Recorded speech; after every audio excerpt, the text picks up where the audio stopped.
What's up, guys? The Focus motor has arrived, and in this video I'm going to be telling you just a little bit about it and getting it prepped to be more ready to go into the car. I'm not ready to do the swap just yet, still waiting on some parts and time to get it done to actually pull it in the garage and start yanking stuff apart, but I figured I can go ahead and start prepping the motor so that it's ready since I have some time. So I got this motor from LKQ online. It was about $1,500 shipped to my door, which, I mean, all things considered, I guess, isn't that bad because it's tested and I know that it's a good motor. You know, I probably could have got one for like $600 out of a junkyard, but none of them near me had one. And then I also risk something being bad with the motor, and I'd have to figure out a way to get it home and all that, which I don't really have the facilities to do. So they delivered this to me, dropped it off right in my garage on a pallet. So I just used a engine hoist, put it up on this stand, got from Amazon for 70 bucks. But yeah, this came out of a, I believe a 2014 Escape. It has 92,000 miles on it, which is a little iffy on. I wanted a lower mileage one, but that was the lowest mileage one I could find. There was one that had 80,000 miles for the same price, and I saw it one day at work, and I was like, well, I'm going to go home and I'll order that later because I don't have good service at work. I was going to just order it, but I couldn't because it wouldn't load. Then I get home, and it had already sold and was gone. So I waited about a couple weeks to see if a lower mileage one showed up. Nothing else showed up, so this was the lowest mileage one that had shipped to my house. It came from Pennsylvania and shipped to my house. The motor itself was like $1,100. Shipping was $400, which, you know, I guess considering everything, it wasn't super bad. I was starting to get afraid that I'd have to buy like an ST motor off eBay for like $3,000 or something at first, but turns out this worked out all right. So what I'm going to be doing in this video is just stripping the motor of the stuff that obviously is not going to stay on it, because LKQ literally just cuts everything and rips that motor out of there. So a lot of stuff has to be removed. I already took the little flex plate flywheel thing from the automatic trans off because I needed to clear the engine stand. But in this video, I'm going to remove the intake manifold. They're basically the same from the Escape to the ST, except this one doesn't have the sound composer thing, and I want to have that on there in case I need it for a vacuum source later down the line if I go big turbo. So that's going to come off. I'm going to look at the valves, probably try to manually clean the valves in there, and then you can see there's just all these plugs, vacuum ports, you know, coolant hoses, all that stuff still on there. They just cut it. So I'm going to get all that removed and just put it in a bag so I have it for spare parts if I ever need anything. And yeah, I'll leave that intake manifold off because the ST one will go on there. Then I'm also going to take the valve cover off. They are the same between the two motors, but I want to paint this one, so I'm going to paint it like a metallic red just because I want to. Might be a little ricey, but I think it'll look cool in the engine bay because I hate all this black plastic. So yeah, I'm going to rip that off. I got a new seal kit for it too, so I got new gaskets and like the solenoid seals and all that. So that will be all fresh. And yep, I think that's pretty much it. So I'm just going to start ripping stuff off of here.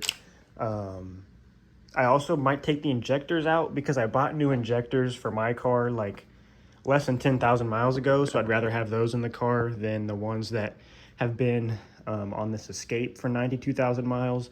An Escape motor is going to have a lot easier life than an ST motor, so, you know, the high mileage I'm not too worried about. It's still going back 8,000 miles because my car has 100,000 miles, so it'll be all right. I've seen people big turbo these cars with 120,000 miles, and then they'd be totally fine. So one thing that I'm still a little iffy on, but I'm doing it because, I don't know, I guess I just bought it.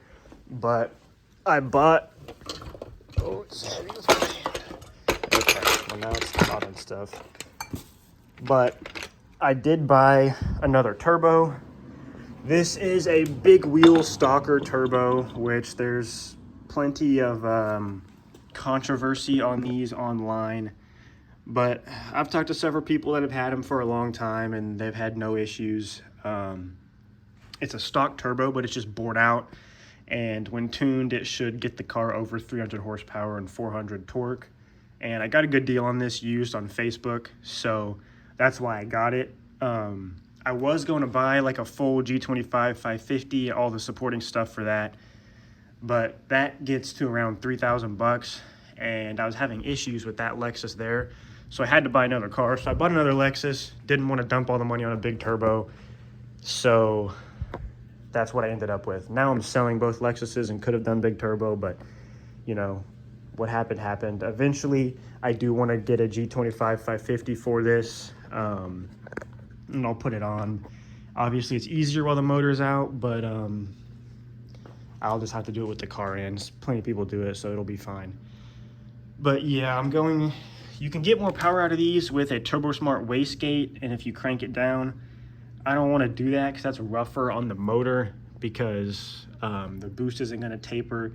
It's going to have a quicker response and whatnot. So I'm just going to be putting the stock wastegate fully cranked down on this big wheel stalker. That should get me barely above 300 horsepower and 400 torque, which will be an upgrade. The good thing about this turbo is it doesn't fall on its face like the stock one does.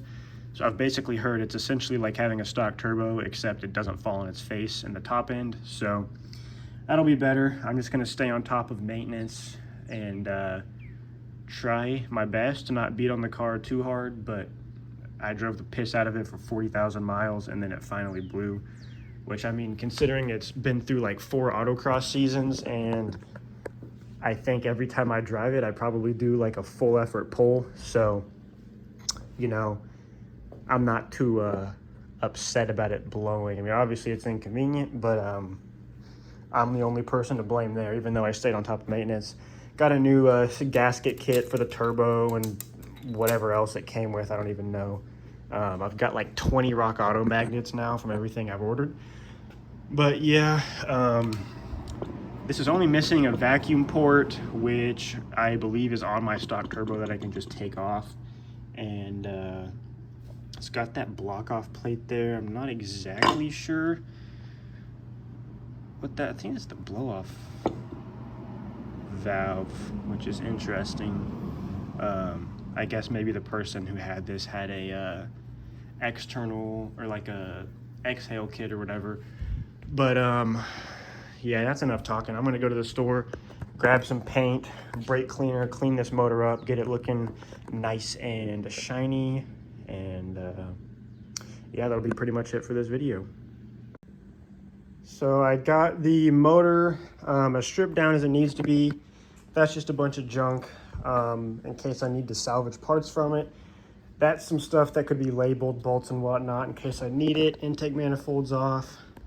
I got it covered here in a trash bag because the valve cover's off, and then there's some tape over the valves.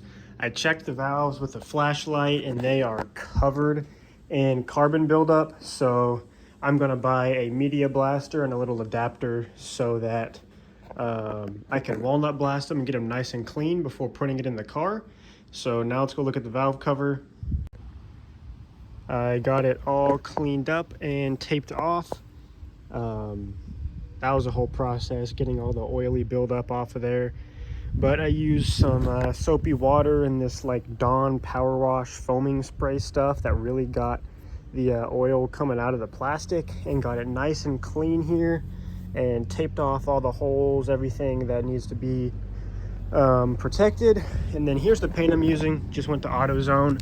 This is some plastic paint. This will be the base layer. It's silver, up to 200 degrees Fahrenheit. I don't know if that'll be, it probably gets hotter than that, but I think it'll be fine. And then I got this metal cast stuff, which is also temperature resistant, but you're supposed to do this over metal, so that's why I bought the silver paint. And then I just got some engine enamel clear coat to put over it. So I'm going to start with the silver paint and start painting it and get a nice layer of silver on there, and then we'll start laying down the red. There's got a little visitor over there. There's Gia. She's sleeping, sunbathing. while I'm over here working. But I'll go ahead and try to get the paint in all the little nooks and crannies. This is probably not going to be that easy to paint, but it's a nice day for painting, so hopefully it turns out pretty good. So got the silver laid down. I'll let this dry for about 15 minutes and then hit it with another coat to make sure it's nice and bright, and then we'll see how that red looks. So I finished up the red and just laid on the clear coat, and it is looking really, really, really nice, especially out in the sun. That metallic red, pretty much exactly what I was going for there, and it actually turned out great. So I'm gonna let this dry for plenty of time, several hours before I touch it, and start demasking it and all that. But that pretty much wraps up this video. Not really anything else to it. Just wanted to give a quick update for those who are wondering when the ST motor swap content was going to come. It is coming soon. Should be a couple weeks, and then hopefully I can get the videos edited pretty quickly after that.